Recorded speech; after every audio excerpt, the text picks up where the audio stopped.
Bismillahirrahmanirrahim. Assalamualaikum warahmatullahi wabarakatuh. Selamat pagi adik-adik mahasiswa dan mahasiswi pada semester 5.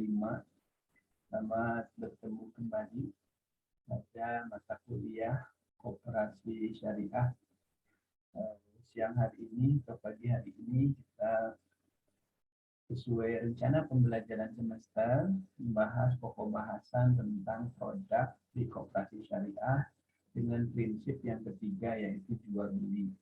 Dan pada pembahasan hari ini jual beli tentang murabahah. Karena nanti jual beli ada bai salam, bai istisna, dan bai istaman ajil. Nah, pada pertemuan ini ya, mudah-mudahan semuanya juga selalu dalam keadaan sehat ya. Dan pertama-tama memang dan yang paling utama kita sama-sama menjadikan puji dan syukur kehadirat Allah Subhanahu wa taala yang senantiasa melimpahkan rahmat, taufik serta hidayah dan inayahnya kepada kita semua sehingga pada pagi, siang, atau mungkin malam yang menyimak hari ini kita bisa dipertemukan kembali dalam proses belajar mengajar dalam mata kuliah Koperasi Syariah. Mudah-mudahan pada pertemuan hari ini kita selalu diberikan kesehatan, keselamatan, dan diberikan kemudahan dalam menyerap berbagai ilmu yang baik, terutama ilmu-ilmu yang datang dari agama khususnya pada mata kuliah Koperasi Syariah ini ya. Assalawat serta salam semoga tetap dicurahkan kepada Habibana wa Nabiyana Muhammad sallallahu alaihi wasallam, pada keluarganya juga ya, para sahabat-sahabatnya, tabi'in-tabi'innya serta seluruh umatnya yang selalu taat patuh terhadap ajaran beliau yang mudah-mudahan termasuk kita di antaranya. Adik-adik mahasiswa dan mahasiswi yang Bapak banggakan, hari ini seperti yang tadi sudah disampaikan, ini ada prinsip yang ketiga ya. Jadi jika kita review ke belakang di pertemuan ke berapa waktu itu pertama ya dan kedua, saya pernah menyampaikan bahwa prinsip-prinsip dalam koperasi syariah itu ada 5 ya. Yang pertama prinsip titipan ya. Yang kedua prinsip kerjasama usaha. Yang ketiga prinsip jual beli. Yang keempat prinsip sewa ya atau jasa. Yang kelima prinsip kebajikan ya. Dan masing-masing prinsip yang sesuai syariah tadi memiliki jenis tipe yang pada akhirnya kita menyebutnya sebagai bagian dari produk ya, yang dimiliki koperasi syariah. Pada prinsip titipan dalam koperasi syariah dikenal beberapa produk yang namanya produk wadiah ya. Ada wadiah yad amanah dan ada wadiah yad adomana. Nah, di pertemuan sebelumnya sudah disampaikan. Apa itu wadiah yad adomana dan wadiah yad amanah? Tentu saja adik-adik sudah memahami dan mengetahui. Dalam implementasinya wadiah baik yad amanah maupun yad adomana itu ada dalam produk simpanan, tidak jarang sekali dalam produk pembiayaan ya.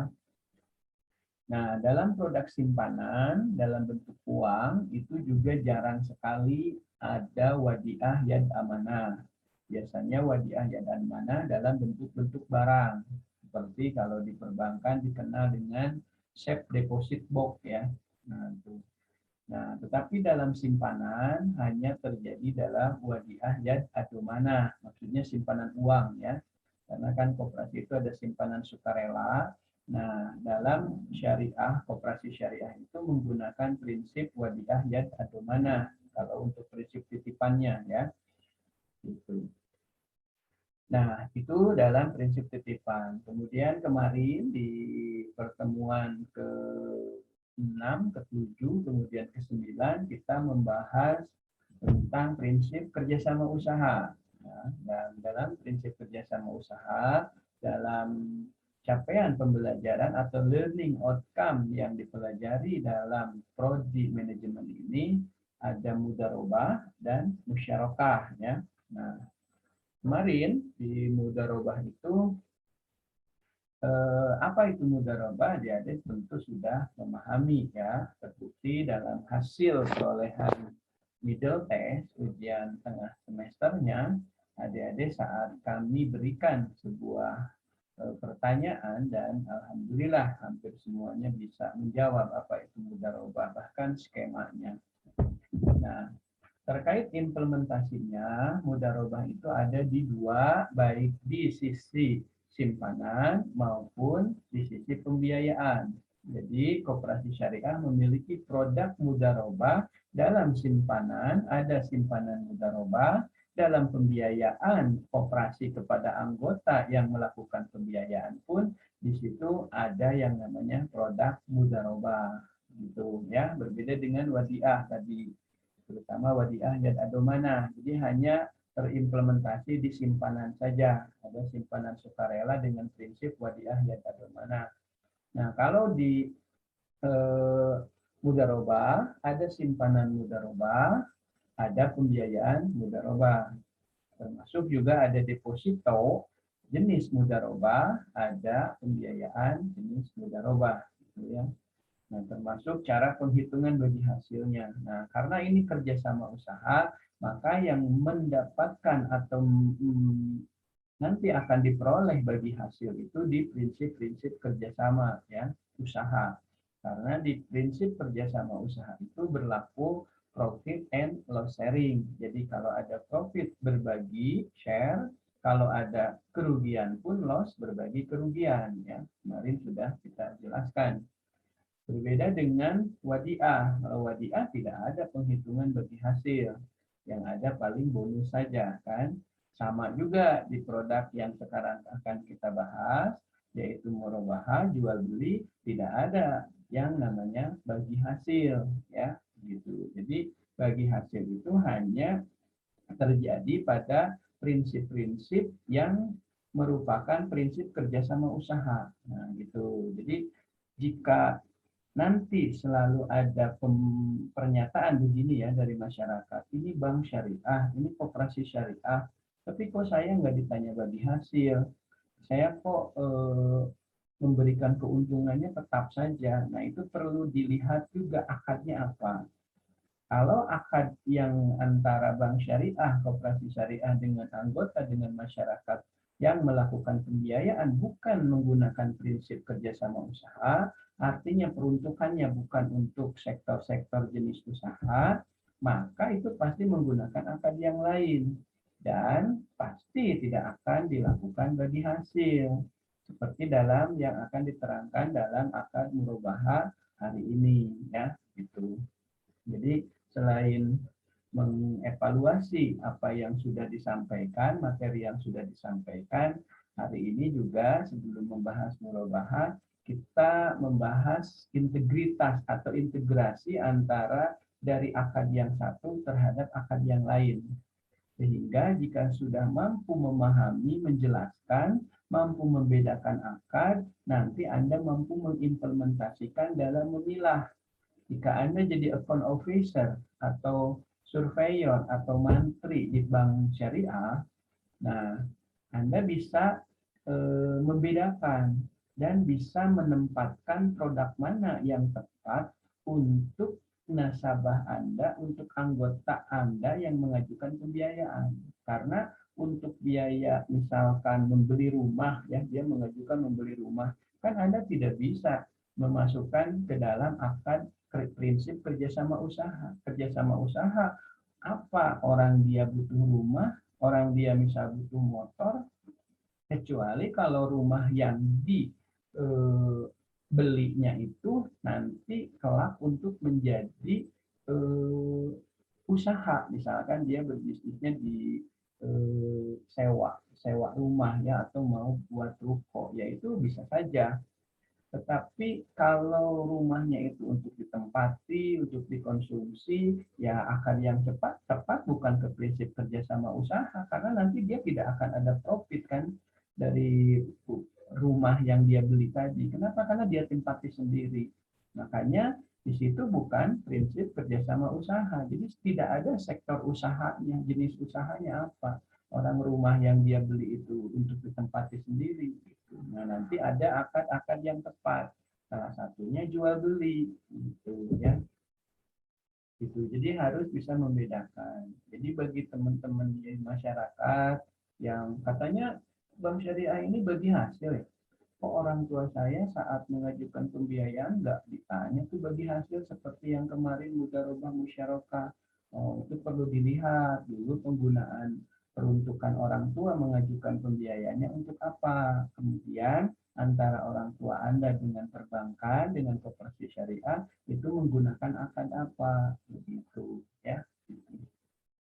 Seperti yang akan kita bahas hari ini ya, jual beli. Nah, jika Anda melakukan jual beli, sebut saja misalkan Anda dalam kuliah membutuhkan air mineral ini ya. Nah, terserahlah mereknya apa, mau Aqua, model Aqua, mau ada banyak kan, Amibis dan lain sebagainya. Saat Anda membeli air mineral itu harganya berapa? Misalkan 2.000 ya. Dan saya yakin si penjual itu tidak membeli 2.000 kan, harga pokok pembeliannya saat dijual kepada Anda bisa 1.000, bisa 1.500. Nah, kalau harga pokok pembeliannya 1.500, kemudian dijual 2.000, berapa keuntungan warung tadi? 500 ya. Baik, 500 keuntungannya, modalnya berapa? 1.500. 500 per 1.500 berapa? 33,3% sebut saja ya. Nah, si warung tadi belanjanya tadi pagi tuh. Kemudian Anda beli siangnya hanya 3 jam berselang saat dia belanja. Kemudian Anda membeli air mineral ini, dia sudah memiliki keuntungan 33,3%. Apakah Anda menyebut itu sebagai bunga? Apakah Anda itu menyebut sebagai riba? Tidak kan? Karena dalam jual beli itu disebut dengan profit. Dan dikatakan dalam Al-Quran, wa ahalal bai'a wa harama riba. Allah menghalalkan jual beli dan mengharamkan riba. Dalam kasus ini ya, perolehan yang tadi, keuntungan yang didapat itu disebut dengan profit. Yang penting dalam jual beli memenuhi rukun. Ada penjualnya, ada pembelinya, ada barangnya. Jangan sampai begini. Dia butuh air mineral ini, harganya 2.000, harga pokok pembeliannya 1.500. Dia berikan uangnya bukan airnya, ini 1.500. Sana Anda ke pasar sendiri, beliin sendiri, tapi Anda ke saya beli 2.000. Tidak seperti itu karena barangnya belum dimiliki. Banyak lagi hal-hal lainnya yang sebetulnya dalam jual beli itu perniagaan betul diperbolehkan, tetapi hati-hati juga nanti terjerumus di hal-hal yang tidak sesuai syariah, nanti terjerumus juga di yang namanya riba, begitu ya. Sampai sini paham dulu ya, atau kita berikan ilustrasi satu lagi ya sebelum kita membahas tentang definisi, rukun, skema, kemudian yang lainnya, kita beri ilustrasi satu lagi. Misalnya, ini ya, sebuah handphone, misalkan dibeli harganya 1,5 juta ya, di counter, mana lah silahkan. Kita yakin bahwa harga pokok pembelian yang dibeli oleh si pedagang tadi bukan 1,5 juta kan, bisa 1 juta, bisa 1,2 juta, bisa 1,3 juta, bahkan mungkin juga cuma 1,450.000. Dia jual 1,5 juta hanya punya keuntungan 50.000.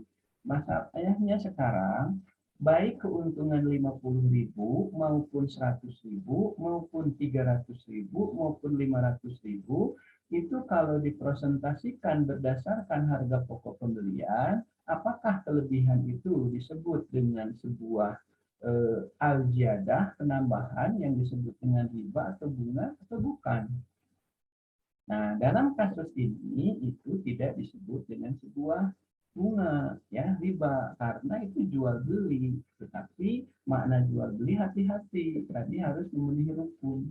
Ada penjualnya, ada pembelinya, ada barang yang dijual belikannya, ada harganya, dan ada serah terima, sigot, ijab kabul, ya, begitu. Sekarang kita berikan ilustrasi lagi yang lain. Saya kira ilustrasi untuk jual beli di masyarakat sudah banyak ya. Cuma hati-hati ada beberapa implementasi jual belinya yang memang kurang atau tidak sesuai dengan aturan-aturan yang telah ditetapkan. Ini yang harus dihindari. Sebetulnya betul makna jual belinya itu boleh dalam syariah dan itu disebut dengan keuntungan atau profit ya. Walaupun memang ada dulu di mata kuliah apa ya, ekonomi syariah, ada juga yang bertanya tentang batas keuntungan, presentasinya berapa. Ada yang mengatakan tidak boleh dari sekian persen. Nah, itu kesininya itu memang ada muncul ijma qiyas para ulama, terutama di barang-barang yang sifatnya eh, pokok ya bagi kehidupan masyarakat. Misalkan beras itu kalau beli 10.000 misalkan itu ada pendapat para ulama yang tidak boleh dari melebihi dari 20%. Jadi kalau kita sebagai pedagang harga pokok pembeliannya 10.000 dari penjual pertama atau dari pabrik heleran misalkan ya, berarti kita maksimal jual 12.000. Itu ada aturan etika yang diatur oleh para ulama. Mengingat sebetulnya mau dijual 20.000 juga sah-sah saja ya secara fikih awalnya ya, karena wahalal behawaroma riba, silakan, yang penting antara dinikung atau si pembelinya rela gitu. Tapi jangan menjebak, dimahalkan untuk memperoleh keuntungan semata gitu. Makanya supaya di kebutuhan bahan pokok itu tidak terjadi hal-hal yang seperti itu, maka keluarlah fatwa hasil ijma qiyas para ulama itu tidak boleh dari 20% misalkan begitu ya.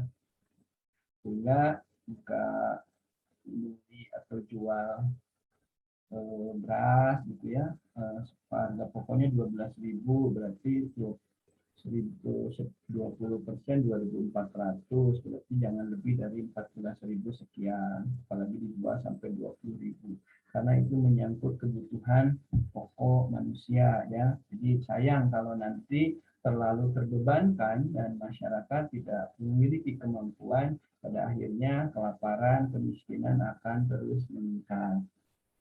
Tapi jika terjadi di barang-barang tersier, misalkan pada bisnis eh, kendaraan ya, apalagi kendaraan second atau bekas ya, misalkan mobil-mobil bekas, itu kan banyak yang punya keuntungan, bahkan pernah ada yang sampai 100%, ya itu sah-sah saja, yang penting si pembelinya ridho dan mau belinya gitu. Misalkan begini, kita membeli barang tua ya, misalkan jenis Fiat ya, sebagai pedagang dari konsumen, karena merasa itu sudah tua dan harus ada variasi, dia belinya hanya 8 juta. Nah, kemudian divariasi habis 20 juta, berarti biayanya 28 juta kan habisnya.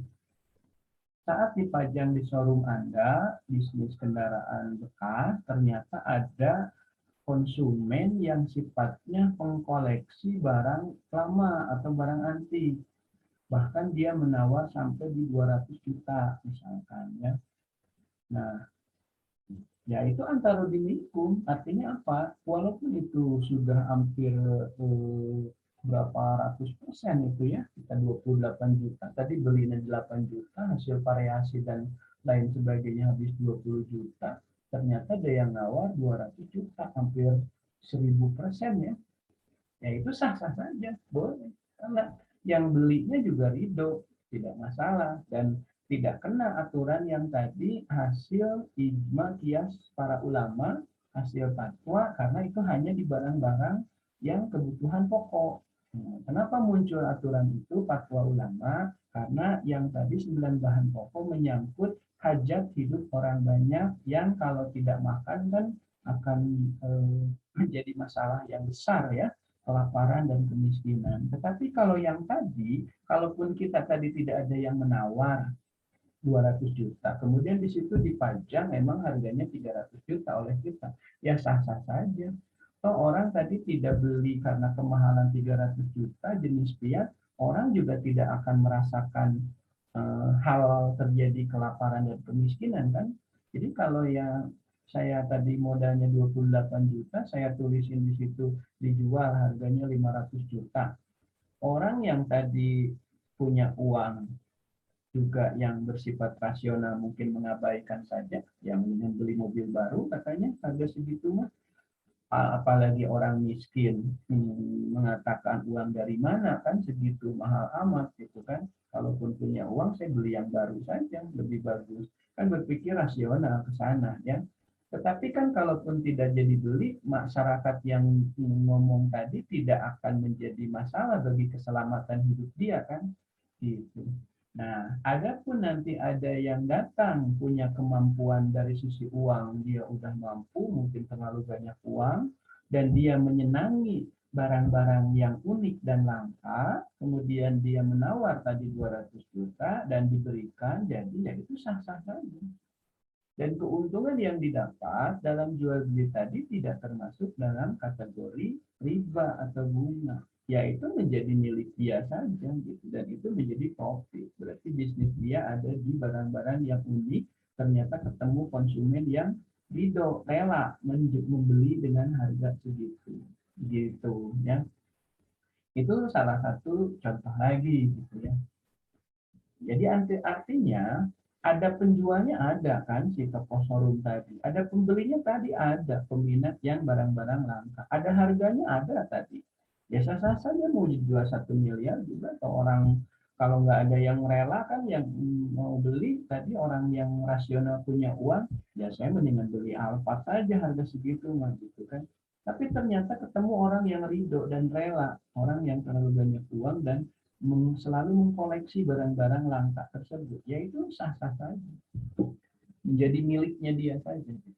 Nah, seperti itu. Jadi penjualnya ada, pembelinya ada, harganya ada tadi 200 juta, barangnya ada, Fiat yang tadi kan, ijab kabulnya ada nanti. Jadi saya serahkan ini barangnya, mudah-mudahan manfaat. Mungkin dia beli manfaatnya apa? Kepuasan tersendiri, karena dia mungkin menyenangi barang-barang yang unik, barang-barang yang jadul gitu ya. Ya, yang bagi mereka kan itu sebuah kepuasan. Berarti dia membeli 200 juta bukan masalah fungsi dari dan guna manfaat penggunaan dari fungsi mobil, karena kan fungsi mobil itu sebagai alat berkendara, ya kan? Ya ini juga masih tetap bisa jadi alat kendara, tapi kan bagi mereka ada kepuasan yang lebihnya apa? Karena mereka menyenangi barang-barang yang unik, yang jadul, yang sudah tidak ada di pasaran. Bagi mereka menjadi sebuah kebanggaan dan prestise tersendiri gitu ya. Tapi bagi mereka yang uangnya sedikit kan tidak mampu. Bagi orangnya cukup pun yang berpikir rasional, mereka akan berpikir rasional kan. Ya kalau harga 200 mah saya mendingan beli yang baru saja. Mual-mual meureun loba ngomeana. Ini kan istilah-istilah. Tapi bagi mereka tidak, karena bagi mereka yang menyenangi barang-barang unik dan mereka rela membeli dengan harga tinggi, itu mereka membeli kepuasan. Karena bagi mereka uang mungkin tidak menjadi masalah, ya kan? Yang mereka mencarikan adalah kepuasan. Untuk kepuasan mereka di fungsi mobil, dia sudah merasa bosan, sudah merasa jenuh dengan kepemilikan mobil yang dia miliki. Di rumahnya saja mungkin sampai ratusan koleksi mobil yang bagus seperti Alphard dan yang lainnya, Ferrari. Dia mungkin sudah merasa jenuh dan ingin ada kepuasan model koleksi dengan jenis yang lama. Sehingga bagi mereka ya tidak masalah, kan seperti itu. Nah, bicara tadi keuntungan yang luar biasa berlipat, di sini tidak termasuk dalam kategori riba atau bunga, ya, karena ini menjadi akad jual beli gitu, dan di situ berlaku antara diningkum, berarti suka sama suka, yaitu sudah menjadi milik dan rezekinya si penjual tadi saja, begitu ya. Jadi sebelum kita bahas materi ke dalam, kita sudah berikan banyak ilustrasi dan contoh ya gitu. Nah, dalam bisnis yang rasional pun, mobil biasa ya, sebut saja Fortuner, kemudian Pajero yang harganya 400 sampai 700. Nah, saya yakin yang Pajero Dakar 4x4 itu ya, itu harganya di 700 misalkan 700. Dan saya yakin showroom dari pabriknya tidak 700 kan, karena mereka berbisnis, berniaga, ingin ada keuntungan. Dan keuntungan yang didapat tadi adalah keuntungan yang disebut dengan profit, karena di sini bukan prinsip bagi hasil, tapi prinsip jual beli. Dia menjual barang berupa mobil merek Mitsubishi Pajero. Harga pokok pembelian dia sekian, ya dia jual lagi juga sekian karena ditambah markup. Nah, markup itu bukan bagi hasil dan bukan riba, itu profit gitu ya. Cukup paham ya di sini ya. Baik. Kalau sudah paham, kita akan langsung ke makna. Nah, jika sudah kita berikan ilustrasi-ilustrasi tadi di depan yang kita bahkan di kehidupan sehari-hari kita sudah banyak membahas ya, bahkan kita ini saja nih satu lagi nih. Di sini ada produk yang namanya tolak angin ya.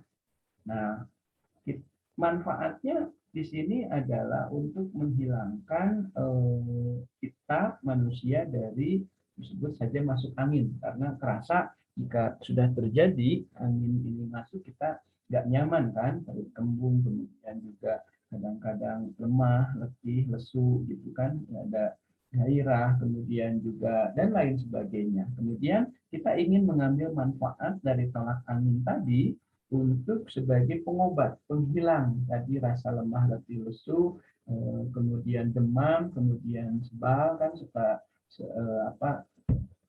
cepukan gitu ya gitu. Nah, kemudian dibeli. Oke, yang kita ingin bicarakan selain manfaat tadi adalah harganya. Harganya di warung 4.000. Nah, saya yakin warung tadi jual atau belinya tidak 4.000 kan, bisa 3.000, bisa 3.500. Yang jelas pasti ada keuntungan. Nah, bicara keuntungan, misalkan tadi harganya dia dari pasar belinya 3.000 misalkan, dijual 4.000. Berarti keuntungannya ada 1.000 kan? 1.000 keuntungan per modalnya 3.000 berapa tuh? 33% ya. Nah, apakah Anda sebut bahwa pedagang warung tadi yang punya keuntungan 33% Anda sebut itu riba? Anda sebut itu bunga? Tidak kan? Karena di sini bukan akad pinjam meminjam. Di sini bukan akad prinsip bagi hasil. Di sini bukan prinsip titipan, bukan. Tapi di sini yang berlaku adalah prinsip jual beli. Allah menghalalkan jual beli, yang diharamkan itu adalah riba. Nah, di sini ya perlu kita pahami dan perlu kita bedakan mana yang jadi tidak boleh, mana yang jadi boleh, mana yang sudah sesuai aturan, mana yang tidak sesuai aturan. Kita harus paham sehingga saat terjadi kasus antara di masyarakat dengan perbankan syariah, kita tidak lantas menyebut, wah katanya bank ini bagi hasil, tapi kok tetangga saya nggak ada bagi hasilnya, nggak ditanya profitnya berapa, nggak dihitung dengan nisbah bagi hasilnya, keuntungannya berapa juga nggak ditanya. Nah, ini kita jangan menjudgment dulu, memberikan kesimpulan dulu seperti itu. Kita lihat dulu akadnya. Jangan-jangan dulu saat tetangga itu mengajukan, akadnya menggunakan akad jual beli. Apa yang dia beli? Motor. Ternyata dulu saat pengajuan dia menginginkan 1 unit motor, dan koperasi syariah, perbankan syariah menggunakan akad jual beli. Jadi bank syariah, koperasi syariah membelikan dulu ke showroom barang yang diinginkan oleh nasabah, dia belinya tunai, kemudian dijual kembali kepada nasabahnya dengan cara dicicil. Nah, cicilan itu saat ada profit setiap bulan itu disebut dengan profit, gitu ya. Nah, di sini sedikit paham ya. Jika nanti nasabah tadi pas ngangsur itu ditanya bagi, ya nggak bagi hasil lah. Karena akadnya juga bukan akad prinsip kerjasama usaha. Kecuali kalau saat mengajukan kebutuhan motornya emang buat usaha, misalkan buat ngojek. Nah, jadi kan ada pendapatan dari motor. Mungkin saja si koperasi syariah atau bank syariah memasukkan akad tersebut ke prinsip usaha, bisa ke mudharabah atau ke musyarakah, tergantung karakter mana yang lebih pas gitu ya. Dan nanti saat si motor tadi dipakai ngojek akan ditanya kan pendapatan hari ini, kemudian dikali nisbah. Nah, itu berlaku bagi hasil karena akadnya prinsip kerja sama usaha. Usahanya apa? Usaha ojek gitu ya.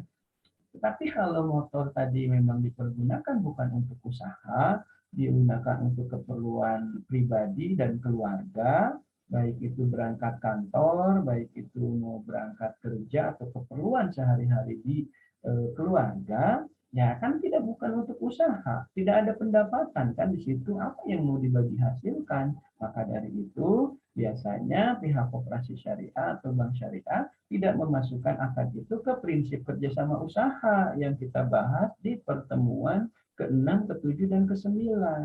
Tetapi mungkin saja dia memasukkan ke akad murabahah yang sekarang kita bahas. Atau ada juga koperasi syariah, perbankan syariah yang memasukkan akadnya ke bagi hasil, apalagi tidak ke murabahah juga tidak, tapi memasukkan akadnya ke ijarah muntahiyah bitamli. Nanti di depan sana ada dibahas ya, ijarah muntahiyah bitamli. Kenapa? Jadi kalau secara akad mau murabahah maupun ijarah muntahiyah bitamli ataupun mudharabah ataupun musyarakah sebetulnya masuk semua secara syariah. Cuma mungkin nanti pihak pegawai bank syariah ataupun koperasi syariah memasukkan ini atau memutuskan ke ijarah muntahiyah bitamlik, mungkin itu lebih ke faktor risiko ya, khawatir. Nah, mungkin ijarah muntahiyah bitamlik itu resikonya memang lebih kecil karena karakteristik ijarah muntahiyah bitamlik adalah itu sewa beli, sehingga saat dia tidak ngangsur dia itu artinya tidak membayar sewa. Nah, gitu. Kalau murabahah sebetulnya jual beli sudah benar akadnya, tetapi resikonya lebih besar. Kenapa? Karena objek atau barang yang dijual belikan sebetulnya kalau dalam murabahah boleh oleh si pembeli itu dijual lagi. Padahal dia belum lunas kepada kita gitu. Nah, itu kan berisiko tuh bagi koperasi syariah. Artinya apa? Secara syariah kalau orang butuh motor mau masukkan ke mudharabah mungkin kalau motor itu buat usaha, mau dimasukkan ke murabahah boleh, mau dimasukkan ke ijarah muntahiyah bitamlik juga boleh. Nah, secara syariah itu semuanya sudah kena. Tetapi kita pun kan selain syariah, karena kita pun berbisnis, meminimalisir risiko, memaksimalkan potensi keuntungan dan laba ya. Maka dari itu biasanya pihak manajemen dan pegawai biasanya memasukkan di tim komite pembiayaan itu ke ijarah muntahiyah bitamlik. Itu salah satu misal-misalnya ya, ilustrasi. Maka dari itu jika Anda sebagai pegawai nanti di bank syariah harus paham selain secara syariahnya, risiko dan manfaatnya pun harus paham sehingga nanti bisa memutus ke akad mana yang tepat bagi nasabah ini, bagi anggota ini gitu ya.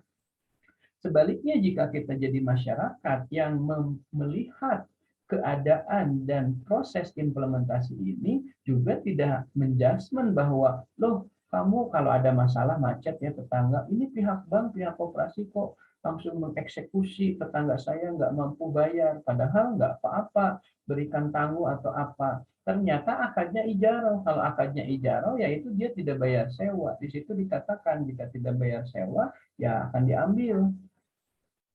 Nah, itu kalah lagi kita. Makanya Jangan sekali-kali juga menyimpulkan, tapi lebih baik klarifikasi dulu, baca dulu akadnya apa. Nah, jika akadnya yang Anda pahami ini, oh pantesan. Jika akadnya yang Anda pahami ini dan ternyata keuntungan dan kelebihan seperti ini dan Anda punya hak untuk mengajukan protes, ya baru gitu. Jangan sampai baru dengar katanya gitu ya, baru Anda langsung protes. Nanti malu sendiri karena akad yang dipakai yang mana begitu. Nah, dari pembelajaran ini saya ingin bahwa kompetensi atau learning outcome yang Anda terima dalam mata kuliah ini, Anda mampu menjelaskan apa itu murabahah, Anda mampu membedakan antara murabahah, ba'i salam, nanti ba'i istisna, ijarah muntahiyah bitamli, mudarobah, musyarakah, wadi'ah, mudarobah pun banyak jenisnya kan, ada mudarobah mutlakoh, mudarobah muqayyadah, mudarobah mustarakah, musyarakah juga kan, ada musyarakah wujud, musyarakah inan, dan lain sebagainya ya, mufawadah, kemudian juga dijual beli juga ada ragamnya. Nah, ini harus mampu menjelaskan, membedakan antara produk yang satu dengan produk yang lainnya, sehingga dalam implementasinya Anda tidak salah memasukkan akad. Masa ada nasabah datang kepada Anda buat biaya pernikahan, Anda masukkan ke prinsip kerjasama usaha, usaha mudharabah musyarakah. Nanti apa yang mau dibagi hasilkan? Karena pernikahan bukan eh, sebuah usaha kan? Nanti apa? Berapa pendapatannya mau dibagi hasilkan? Ya, apa bumbu? Itu bukan usaha, itu hajatan syukuran, mendapatkan kabar berita baik, mengumumkan kepada banyak orang berita baik itu tentang pernikahan, dan itu bukan usaha. Jadi jangan sampai memasukkan ke prinsip kerjasama usaha. Kalau Anda jadi bank, saat kedua orang tua mempelai itu mengajukan kredit pembiayaan, nanti ada akad yang tepat. Kejual beli, jual beli apa juga. Karena di situ tidak ada sekarang tenda, gedung, tidak jual beli kan, tidak lantas jadi milik kedua orang tua pengantin, tidak kan, dia hanya sewa saja kan, sewa gedung, sewa tenda, sewa jasa dari IO. Nah, itu mungkin akad yang tepat nanti adalah ijaroh, sewa ya, cuma sewanya termasuk kategori sewa paralel. Jadi si yang punya gedung dibayarin sewanya oleh koperasi syariah, dan nanti koperasi syariah menyewakan kembali kepada pihak pengantin. Mungkin kalau koperasi syariah kepada pihak pengantin bisa ada tenggang tangguh pembayaran sewanya, bisa dicicil. Kalau si koperasi ke yang punya gedung, ke yang punya EO, mungkin begitu beres caranya langsung biaya sewanya dibayar. Bisa seperti itu. Jadi memposisikan akad dan kontrak sesuai dengan peruntukan. Kebayang nggak Anda kalau apa yang tadi saya katakan Anda salah memasukkan? Ya disinilah statement masyarakat menjadikan bahwa koperasi syariah kok sama saja. Kenapa? Karena banyak SDM yang ada di lembaga keuangan syariah itu mungkin tidak memahami tentang produk-produk syariah, mungkin juga dia hanya berbalut di syariah, padahal dalamannya sebenarnya sama saja. Nah, ini yang kita khawatirkan. Lantas bagaimana yang kita lakukan? Ya tentu saja kami pun di akademisi di Fakultas Ekonomi Bisnis memiliki peran dan andil. Salah satunya adalah masih menyisipkan mata kuliah ini. Kenapa? Karena hasil tracer study kemarin hampir 10 dan 15% dari ribuan alumni kita yang keluar itu terserap di lembaga keuangan syariah, baik itu perbankan syariah, insurans syariah, reksadana syariah, dan operasi syariah. Sehingga perlu dibekali alumni kita ini dengan keilmuan yang sifatnya mendukung. Karena kita pernah tahu kan, Anda setelah keluar nasib Anda ada di ASN, ada jadi guru, ada jadi dosen, ada jadi pegawai bank, ada yang juga ternyata di BSI. Banyak ya alumni kita di BSI, dulu Mandiri Syariah, sekarang digabung Mandiri Syariah, BRI Syariah, dan BNI Syariah. itu menjadi BSI, Bank Syariah Indonesia. Banyak, ada yang di luar daerah ya, malah ada yang di Tangerang, di Bandung, di Purwakarta, kemudian di Sukabumi, kebanyakan Bandung dan Sumedang. Ada yang di Subang, Majalengka, itu alumni kita. Itu hasil pelacakan alumni tahun kemarin. Dan masih banyaknya alumni kita yang terserap di Bank Syariah, maka kita harus memperkuat bahwa alumni-alumni kita, mahasiswa kita ini untuk dikuatkan pada kemampuan materi tentang syariahnya. Begitu ya. Jadi, nah, adapun nanti setelah memahami ini, ternyata nasib Anda menjadi bupati, menjadi kepala dinas, menjadi polisi, menjadi kepala Satpol PP, ada banyak ya, nasib masing-masing orang kan berbeda-beda, ya tidak apa-apa. Jadi ilmu ini menjadi wawasan, pemahaman. Barangkali Anda paham bahwa dalam Quran surat Al-Hujurat dan summa ja'alnaka 'ala syariah, dan sudah kami buat sebuah sistem syariah, maka ikutilah syariah itu. Jangan Anda ikuti hawa nafsu. Nah, ternyata Anda jadi bupati. Nah, bisa saja kan kebijakan yang Anda berikan dalam memimpin daerah itu, Anda mengimplementasikan juga syariah sebagai amanat dan ajaran yang diajarkan Allah Subhanahu wa taala kepada agama kita. Itu tercantum dalam Quran surat Al-Hujurat. Nah, sehingga setiap kebijakan apapun yang Anda itu sesuai dengan syariat, dan di situ pahala semua gitu ya. Gitu. Sudah jadi bupati, Anda memiliki kebijakan dan kewenangan, dan Anda mengarahkan kebijakan dan kewenangan itu berdasarkan syariah. Nah, itu luar biasa. Anda yang jadi polisi juga sama, termasuk nanti saat Anda jadi Kapolda atau jadi eh,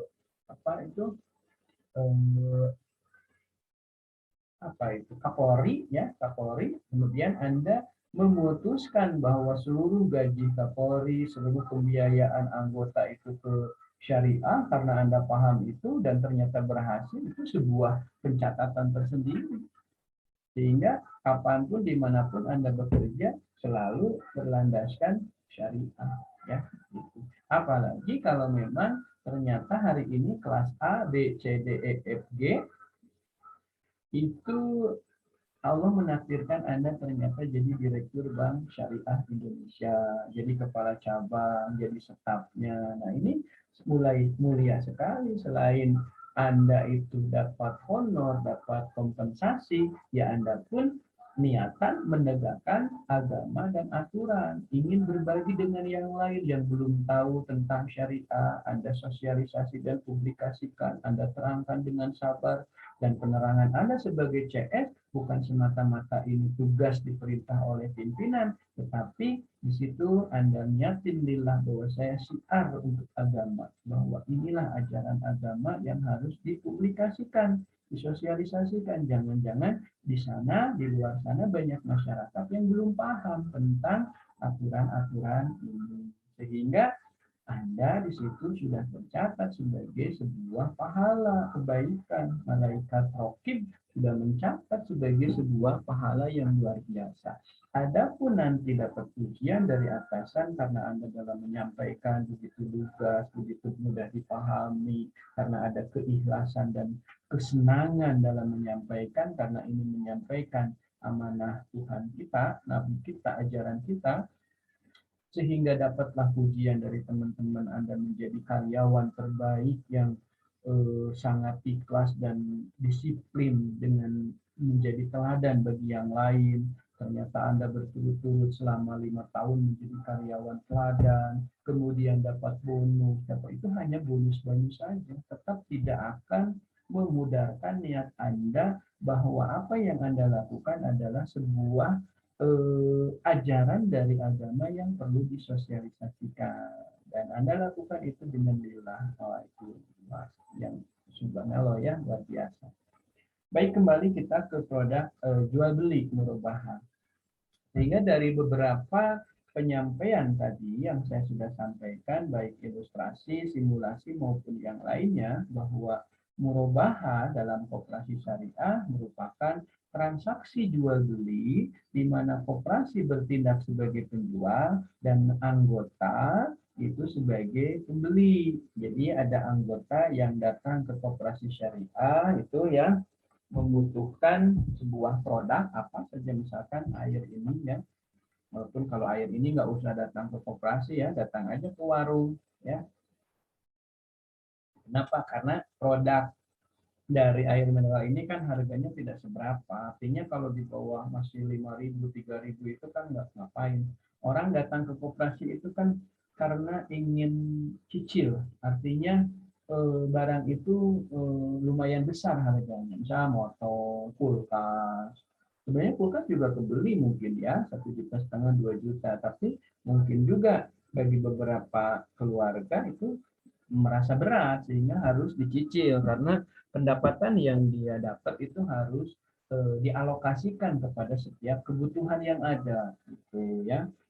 Mungkin harga kulkas 2 juta, gaji kepala keluarga 3 juta. Sebetulnya kebeli, tapi dengan membeli hari ini langsung 2 juta tunai ke toko elektronik, berarti dia akan menghilangkan biaya-biaya yang lain selama sebulan. Misalkan biaya makan saja udah 1,5 juta, berarti dengan 1 juta mereka harus cukup. Masa dia makan biasanya 3 kali jadi cuma sekali. Orang biasanya anak-anak pergi ke sekolah dengan ongkos sekian kita pangkas karena sudah habis untuk beli kulkas. Tidak juga kan? Sehingga bagaimana caranya di keluarga itu supaya biaya-biaya di keluarga tetap ada, tetapi kulkas tetap sudah kita miliki. Nah, itulah bergabung atau dicicil, ditanggung ya, datanglah ke koperasi. Biasanya seperti itu. Nah, di situ koperasi bertindak sebagai penjual, anggota koperasi tadi bertindak sebagai pembeli. Tidak bisa jika anggota yang tadi datang ternyata kebutuhan modal uangnya itu untuk usaha. Nah, itu baru koperasi memasukkan kepada akad prinsip kerjasama usaha. Jika tadi masyarakat atau anggota datangnya untuk beli kulkas, beli motor, kenapa tidak? Koperasi memasukkannya bukan ke prinsip kerjasama usaha karena dia bukan untuk usaha. Nanti esok lusa bulan depan ditanya profit, nah kan bukan, tidak ada untuk usaha kulkas itu ya. Begitu. Jadi besar kemungkinan si koperasi memasukkan akadnya ke murabahah atau mungkin akad yang lain yang juga sama-sama tepat tetapi mereka memperhitungkan risiko dan manfaat bagi koperasinya. Itu tadi yang saya sebut seperti salah satunya ijarah muntahiyah bitamlik ya. Baik, kita balik lagi kepada definisi bahwa koperasi syariah bertindak sebagai penjual ya di sini, sementara anggota atau masyarakat bertindak sebagai pembeli. Jadi kedua pihak menyepakati harga jual, misalkan berapa tadi 2 juta, 2,5 juta atau lain sebagainya. Dan dengan jangka waktu pembayaran yang disepakati, misalnya 10 bulan. Harga jual dicantumkan dalam akad, ya termasuk harga perolehannya. Begitu. Pak, ini kulkas yang Bapak minta, harga pokok pembeliannya saya beli dari toko elektronik harganya 2 juta. Saya tawarin kepada Bapak harganya 2,3 juta, Bapak untuk 10 bulan. Nah, gitu, misalnya keuntungan 300, misalkan begitu ya. Nah, yang 300 untuk 10 bulan tadi bukan disebut dengan bunga, riba, bukan. Karena di situ terjadi akadnya jual beli dan kulkasnya itu ada di hadapan si pegawai koperasi dan si anggota tadi itu. Koperasi mendatangkan yang sudah dibeli di toko elektronik begitu ya. Oke, ini coba. Nah, ini skemanya ya gitu. Sini ada koperasi syariah, ada anggota koperasi. Nah, gitu ya. Jadi anggota koperasi itu datang membutuhkan satu unit mobil misalkan ya, mobil model RAS misalkan ya, RAS terbaru. Nah, kemudian koperasi syariah itu mensyaratkan, Pak, kami bade syaratnya kedah kieu KTP nanaon dipenuhi. Nah, ini poin nomor 1 ini dipenuhi. Dirasa sudah tepat, termasuk nanti ada survei, jangan-jangan dia butuh mobil tapi dia tidak punya kemampuan, misalnya survei dulu kan seperti itu ya, kelayakan. Yang kemarin ada dalam manajemen perbankan juga sudah ya, yang analisis 5C itu, karakternya gimana ya. Kita jangan memberikan ACC kepada anggota yang karakternya jelek. Misalkan sebelum dia menceritakan dia butuh mobil kepada kita, koperasi kita, ternyata ada riwayat bahwa dia itu ke lembaga lain juga banyak ngambil mobil tidak terbayar ya, atau kabur atau bagaimana, intinya karakternya jelek ya. Walaupun itu anggota koperasi kita, kalau memang tidak layak ya tidak kita ACC kan, tidak kita realisasikan kebutuhan atau apa itu, keinginan dari yang mereka inginkan gitu ya. Nah, selain karakter ada capacity ya. Capacity itu bisa menyangkut pendapatan yang dia miliki ya, pendapatan istrinya atau pendapatan dari sektor usaha yang dia milikinya ya. Misalkan begini, dia menginginkan mobilnya itu tipe Alphard, padahal pendapatan dia sendiri sehari cuma di bawah 50.000. Nah ini mana mungkin kan, tidak ada kapasitas. Jangankan untuk nanti biaya kendaraan ke kita gitu ya, untuk kehidupan sehari-hari pun dia itu repot misalkan. Bukan berarti kita menghinakan, tetapi dalam bisnis ya itu harus kita perhitungkan ya, seperti itu. Jangan sampai asal juga mentang-mentang anggota beli pada akhirnya satu dua kali lancar, kesananya tidak mampu bayar, yang repot kita sendiri kan. Kenapa? Karena uang yang kita gunakan dalam membeli objek jual beli yang diinginkan oleh anggota nasabah pembelinya tadi, itu kan juga bukan uang kita, bukan uang koperasi, tapi hasil penyimpanan, salah satunya simpanan baik mudharabah maupun wadiah yang diamanatkan, disimpan, dititipkan dari anggota melalui simpanan sukarela, simpanan wajib, dan simpanan pokok. Jika mereka nanti akan mengambil dan menanyakan haknya, maka kita kan harus ada. Nah, sementara kita tadi asal memberikan pembiayaannya, dari sisi karakternya tidak dilihat ya, dari sisi kapasitinya tidak diperhatikan, maka yang terjadi tingkat kemacetan yang tinggi dan kita akan diprotes. Artinya sebelum diprotes, lembaga kita mengalami kesulitan likuiditas ya, kesulitan untuk mendapatkan kembali uang yang sudah dikeluarkan.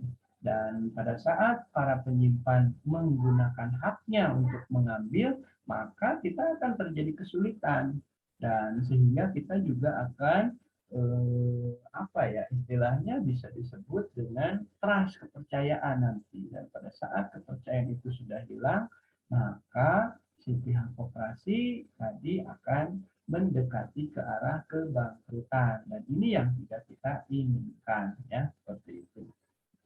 Baik, kita kembali ke ilustrasi skema yang di hadapan kita. Misalkan anggota koperasi tadi setelah persyaratannya dipenuhi, setelah disurvei ternyata layak untuk mengajukan sebuah keinginannya, menginginkan satu unit kendaraan berupa mobil Toyota Rush misalnya ya. Nah, manakala hasil survei, hasil persyaratan nomor 1 ini sudah layak, maka pihak koperasi akan membelikan kendaraan atau objek yang akan nanti jadi jual beli antara koperasi dengan anggota.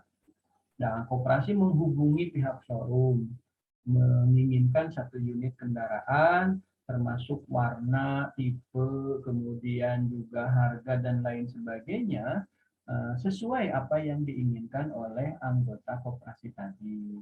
Nah, misalnya warnanya pingin yang silver, kemudian tipenya ras tipe G, misalnya ya. Dan koperasi membeli dari showroom itu dengan tunai, misalkan harganya 260 juta, misalkan itu tunai. Koperasi punya uang dari mana? Ya tadi seperti yang saya sebutkan bahwa Sumber dana yang didapatkan oleh koperasi itu salah satunya dari simpanan sukarela, simpanan pokok, dan simpanan wajib. Ada yang berprinsip wadiah, ada yang berprinsip mudharabah, ya.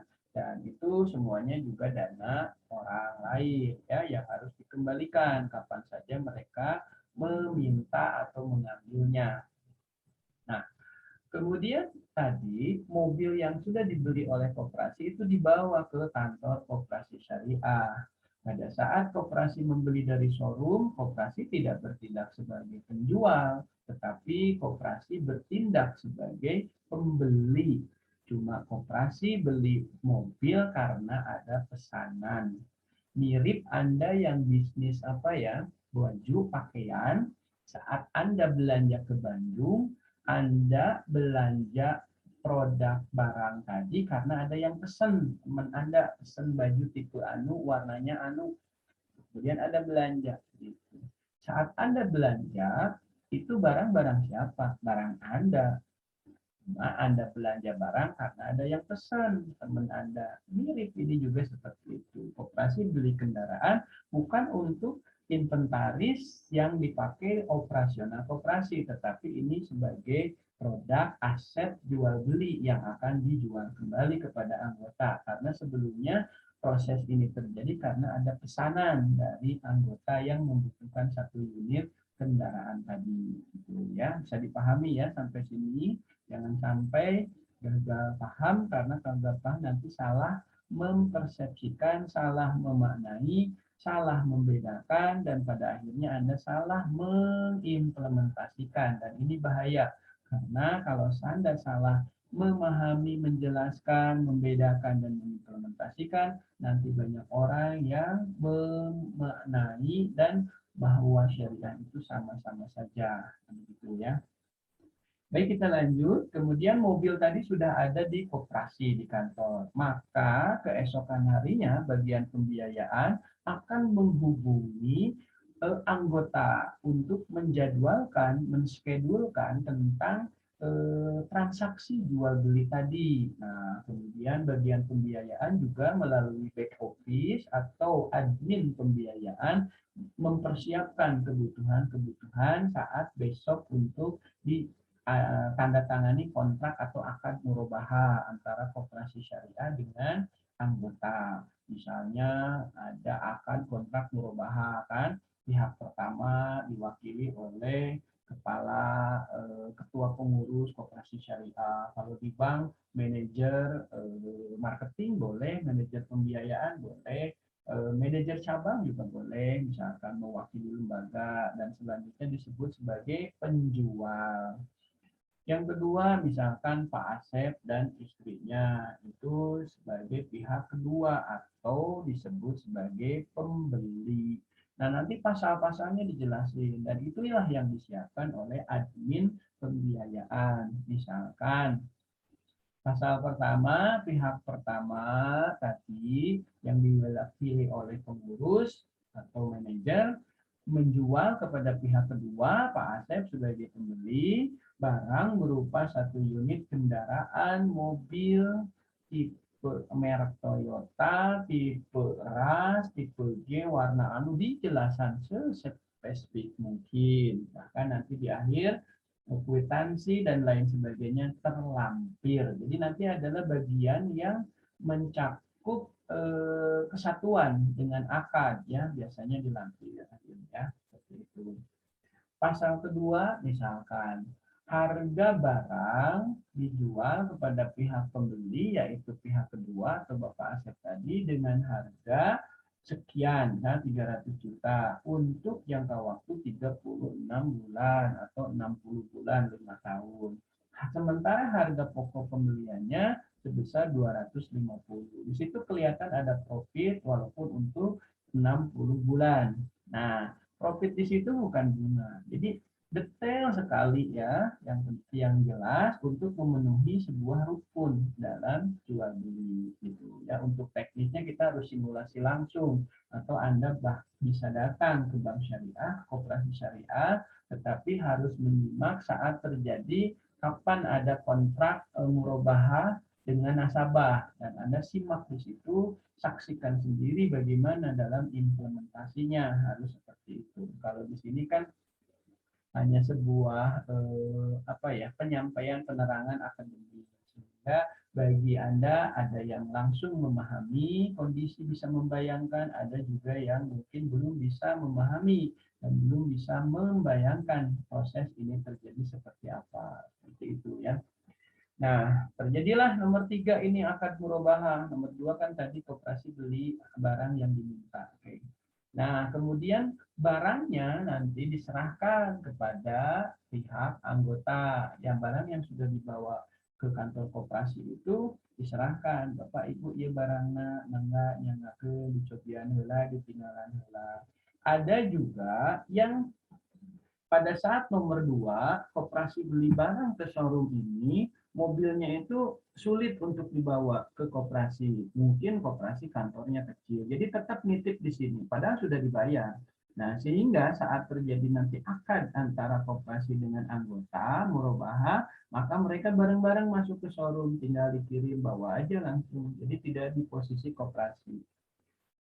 Kenapa? Karena biasanya mungkin kantornya kecil, sehingga kalau masuk mobil di kantor itu juga terlalu susah, sulit. Nah, sehingga dititipin. Tapi yang jelas walaupun dititipin itu barang sudah sah menjadi barang koperasi ya, atau sebagai penjual kepada anggota ya, karena sudah dibayar. Gitu. Itu hanya urusan teknik saja. Yang penting secara substansi itu barang sudah menjadi barang koperasi dan sah untuk dijual.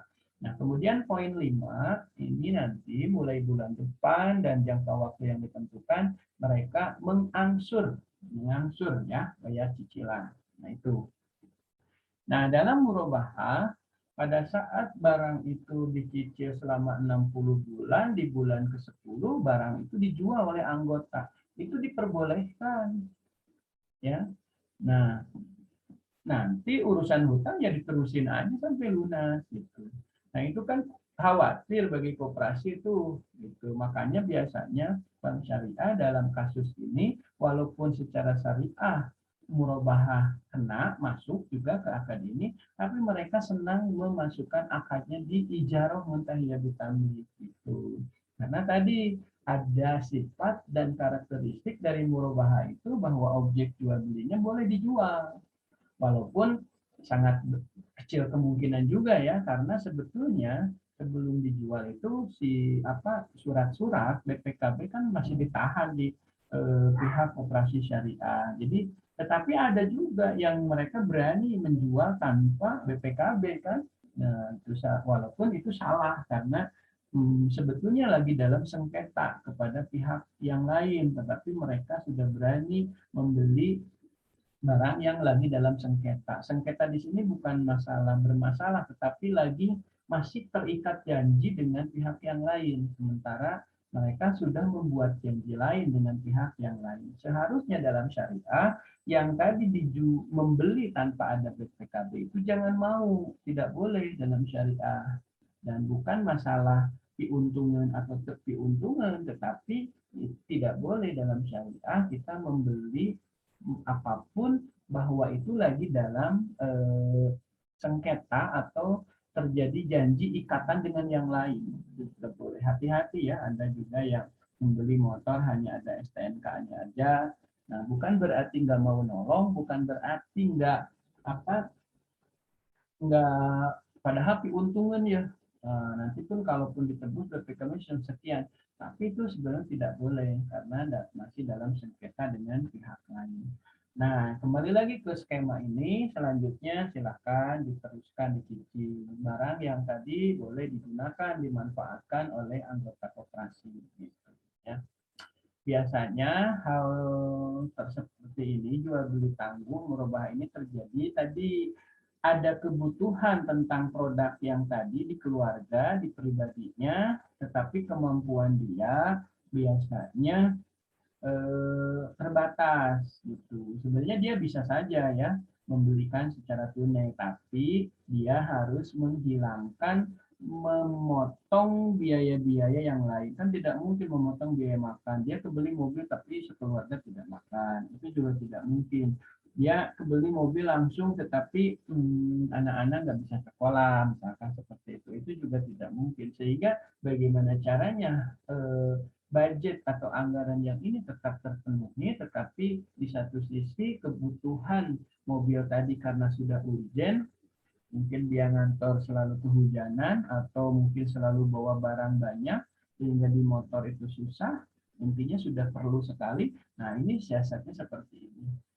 Yang kedua juga manfaat eh, membeli dengan berhubungan dengan koperasi itu nanti juga keuntungan yang kita berikan ke koperasi sebagian juga akan balik lagi kepada kita melalui rapat anggota tahunan yang disebut dengan dividen ya dari pembagian dari SHU. Kita akan memiliki kontribusi sebagai anggota yang berpartisipasi aktif memberikan profit, pada akhirnya kita pun akan banyak profitnya. Berbeda dengan anggota yang tidak berpartisipasi. Dia mungkin simpanan pokok dan wajibnya lebih besar dari kita. Mungkin dia 10 juta, kita hanya 2 juta. Tapi karena kita aktif karena dalam koperasi itu ya pelanggannya kita, pelakunya kita. Jadi koperasi itu dari anggota oleh anggota untuk anggota. Makanya kita akan dapat kebagian besar sehingga walaupun simpok simwah kita 2 juta, yang lain 10 juta, tapi yang lain itu tidak aktif berperan dalam memajukan koperasi. Salah satunya adalah dengan membeli produk-produk ini dan kita membeli, maka bisa saja saat pembagian dividen SHU kita lebih besar gitu. Walaupun suka ada ngomong pasti akan masuk pinjam jadilah dividennya gede. Padahal enggak, pinjamnya di sini justru untuk memajukan karena oleh siapa lagi koperasi ini bisa maju kalau tidak oleh anggotanya gitu ya. Baik, ini skemanya sudah bisa dipahami ya dari kasus yang tadi, bahkan sebelum masuk ke skema ini juga tadi sudah kita berikan ilustrasi-ilustrasinya ya. Dan ini yang menjadi landasan hukum atau Al-Quran, As-Sunnah, Al-Ijma, Kaidah Fikih, kemudian Fatwa Dewan Syariah Nasional. Saya kira ini tinggal dibaca saja ya di buku Koperasi Syariah karangan saya juga. Dan untuk mendapatkan bukunya, Anda tidak usah membeli, Anda tidak usah mengeluarkan 1 rupiah pun, tapi cukup silahkan diunduh, digratiskan. Karena waktu saya menjual juga tidak bermaksud untuk menjual belikan ilmu, menjual belikan buku. Tapi di percetakan itu ada target dari penulis harus menjual 200 eksemplar. Maka dari itu kita juga dikenakan biaya dalam pencetakan itu, dan di rumah ada 200 eksemplar itu mau diapain ya wayana karena gentosan anu biaya cetakan biasanya dijual. Tapi setelah habis 200 eksemplar itu ya itu kita abaikan saja atau itu menjadi jariah kita. Banyak sekali, bahkan saya lihat kemarin hampir 5.700 ya yang sudah mengunduh 5.700 viewer ya yang sudah mengunduh buku Koperasi Syariah yang ditulis oleh saya. Mungkin salah satunya Anda ya. Dan itu alhamdulillah tanpa ada 1 rupiah pun mudah-mudahan bisa menjadi amal jariah bagi kita yang tidak terasa. Karena kalau kita beramal memberikan uang itu kadang-kadang selalu ingat ya, tetapi memberikan jariah ilmu dalam bentuk buku dengan harusnya harga sekian dan ini digratiskan cuma-cuma, itu mudah-mudahan menjadi ilmu ya atau amal jariah yang tidak kita ingat-ingat ya gitu. Kemarin saya lihat sudah 5.700 viewer yang mengunduh buku itu ya.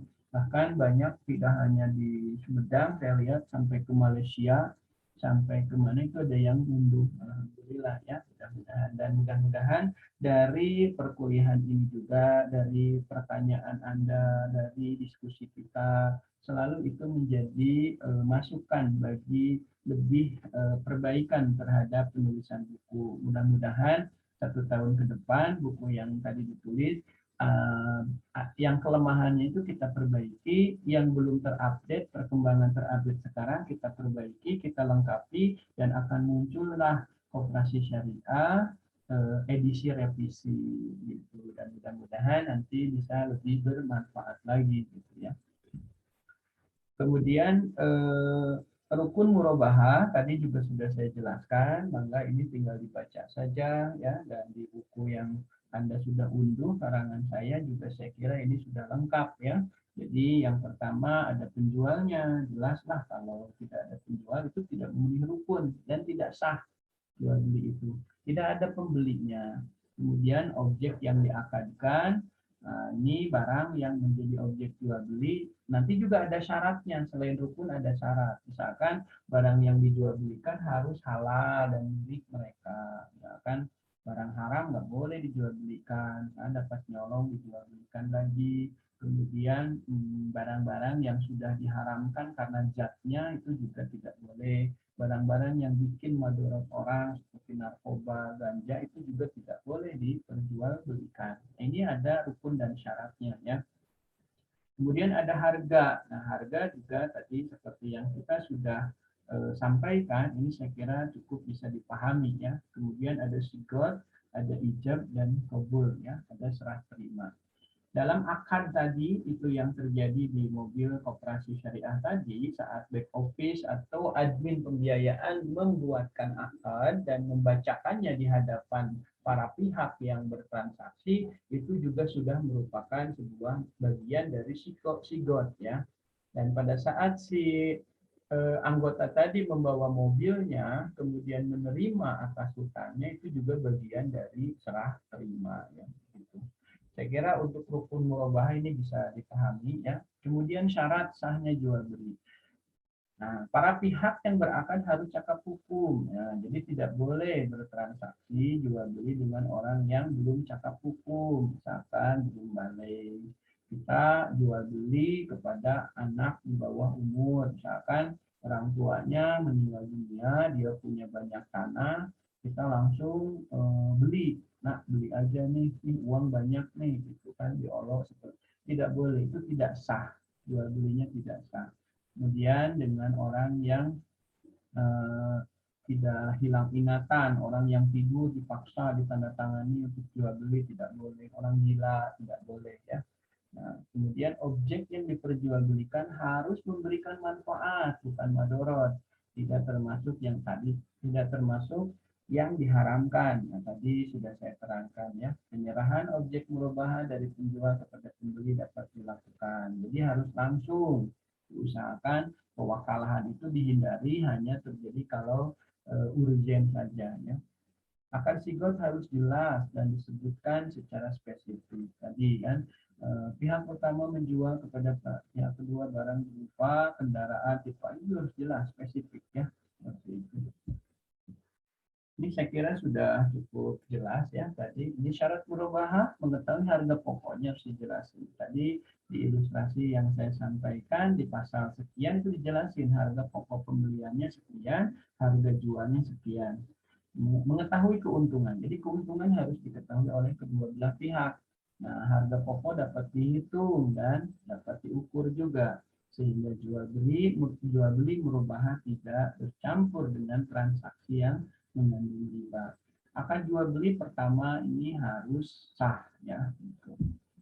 Dan jenis murabahah ada dua ya, ada murabahah berdasarkan pesanan, biasanya di perbankan syariah disebut dengan purchase order atau PO dulu ya. Ada juga yang tanpa pesanan. Dan kebanyakan untuk di lembaga keuangan berupa murabahah dengan pesanan. Artinya dia itu apa ya? Itu permohonan dulu ya. Gitu. Tidak jarang sekali ada murabahah yang tanpa pesanan. Kenapa? Karena hampir semua lembaga keuangan tidak memiliki stok barang dagangan karena mereka tidak fokusnya di barang dagangan, mereka fokus di lembaga keuangan kan, sehingga dia tidak menstok barang-barang yang mereka butuhkan gitu. Kecuali kalau mereka memang punya showroom juga ya, punya tokonya juga ya mungkin, tapi makanya hampir 90% jual beli yang terjadi di lembaga keuangan baik bank syariah maupun koperasi syariah itu berupa murabahah berdasarkan pesanan. Jadi pesan dulu apa yang diinginkannya karena mereka tidak ready stock semua barang yang mereka inginkan kan. Nah ini barangkali ada semua dan ini prosedur pembiayaan murabahah. Nah, pertama tadi sudah di skema juga saya sudah jelaskan ya. Pertama, klien meminta bank atau koperasi syariah melalui form tertulis, tadi ada persyaratannya. Kemudian bank syariah mempelajari form, kemudian mempelajari posisi klien. Tadi yang saya sebut dengan analisis kelayakan. Yang dalam ilmu perbankan ada 5C, 7P ya. Ada karakter, capacity, kemudian juga kondisi ekonomi, kapital, kemudian juga satu lagi adalah kolateral ya, kolateral. Kemudian setelah memeriksa dan mengesahkan pembiayaan merubah itu layak, jadi ya kalau tidak layak ya tidak jadi, tidak dilanjut. Kalau layak, maka koperasi syariah meminta pembeli untuk menandatangani kontrak perjanjian. Tadi akadnya tadi ya. Nah, saya kira prosedur ini tadi sudah saya jelaskan dalam skema di slide ketiga tadi ya. Dan pembeli menerima produk, tadi mobilnya sudah dibawa ya. Dan demikian adik-adik mahasiswa dan mahasiswi, dalam pertemuan ke-10 ini kita menyampaikan produk yang ada di koperasi syariah dengan prinsip jual beli. Ada 3 akad dalam prinsip jual beli itu ya. Yang pertama ada bai murabahah yang barusan atau bai bistaman ajil. Kalau di Malaysia ini tenar dengan bai bistaman ajil. Ada minggu depan bai istisna, kemudian di pertemuan ke-12 itu bai salam. Dan di pertemuan ke-13-14 ada ijarah dan ijarah muntahiyat tabligh. Nah, pada kesempatan koperasi syariah ini ada prinsip kebajikan yang namanya qad dan qad hasan. Kemudian ada prinsip jasa, ada wakalah, wadiah, kafalah, hiwalah. Sepertinya dalam 16 pertemuan kita di mata kuliah ini tidak akan tersampaikan ya. Kenapa? Karena setiap produk satu pertemuan itu lumayan lama, sehingga mudah-mudahan nanti kita bisa ketemu di lain waktu, salah satunya di konsentrasi ekonomi syariah. Jadi bagi teman-teman kelas semester 5 ini yang nanti di semester 7 menginginkan penguasaan, lebih memahami tentang ekonomi syariah, baik itu reksadana syariah, insurans syariah, perbankan syariah, kemudian laporan keuangan syariah. Jadi Anda betul-betul kepakarannya, konsentrasinya di ekonomi syariah, maka nanti di semester 7 bisa mengambil mata kuliah atau konsentrasi ekonomi syariah. Karena konsentrasi di FEB itu ada 4, ada konsentrasi keuangan, ada konsentrasi SDM, ada konsentrasi marketing, ada konsentrasi ekonomi syariah. Ke depan bisa saja karena di luar sana hasil tracer tadi ada banyak juga yang berwirausaha, maka akan dibuka konsentrasi entrepreneur ya gitu. Jadi bagi teman-teman yang ingin mendalami khusus lebih dalam tentang entrepreneur, mudah-mudahan ke depan dibuka konsentrasi entrepreneur atau kewirausahaan. Begitu adik-adik mahasiswa dan mahasiswi, produk-produk hari ini kita di prinsip jual beli. Kemarin di prinsip titipan ada wadiah, wadiah yad amanah, dan wadiah yad amanah. Ada prinsip kerjasama usaha, ada kita pelajari adalah mudarobah, mudarobah mutlaqah, muqayyadah, dan mustarokah. Kemudian ada prinsip kerjasama usaha musyarakah. Dan hari ini prinsip jual beli di koperasi syariah dengan produk bai murabahah. Demikian tadi definisi, ilustrasi, skema, ilustrasi terjadinya murabahah, syarat, rukun, dan prosedur pengajuan sudah kita jelaskan. Mudah-mudahan transfer knowledge ini bisa sampai sehingga kompetensi learning outcome pada pertemuan ini adik-adik bisa menjelaskan apa itu murabahah, bisa menjelaskan bagaimana skema dan implementasi yang terjadi di koperasi syariah, bisa menjelaskan rukun, syarat, dan prosedur kalau pengajuan akan pembiayaan murabahah. Kemudian juga bisa membandingkan dan membedakan akad-akad yang sudah adik-adik pelajari dengan yang dipelajari sekarang. Sehingga dalam implementasinya adik-adik bisa mengimplementasikan.